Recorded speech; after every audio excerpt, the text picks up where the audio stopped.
अगर आप residential colony में रहते हैं और अगर आपके कार के दरवाजे पे अलार्म फिट है तो कृपया उसको मैकेनिक के पास जाके या ऑथराइज्ड डीलर के पास जाके कार के डोर के अलार्म्स कम करिए।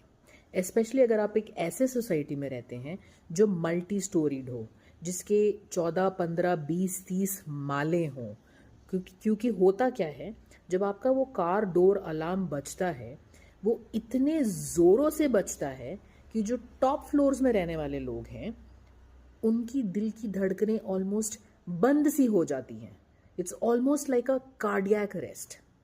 एंड इतने जोर से, बिल्कुल शिप या एरोप्लेन के हॉर्न के माफिक डोर अलार्म की ज़रूरत किसी को नहीं है, आपको भी नहीं है।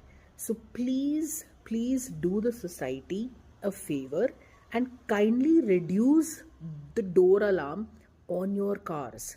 And from my observation in my society, what I have seen is most of the Hyundai cars have this very alarming and very blaring ship horn like car door alarms, and they are absolutely horrible if you have elders, babies, toddlers, children who are studying, and senior citizens who are sick in your house. इन सब के लिए बहुत ही हानिकारक हो सकता है ये door alarm. It's really not good for your hearing. हमारे कान के लिए बिल्कुल ही अच्छी चीज़ नहीं है। Please reduce those door alarms. This video is issued in public service. If you have watched till here, thank you so much. Come back again.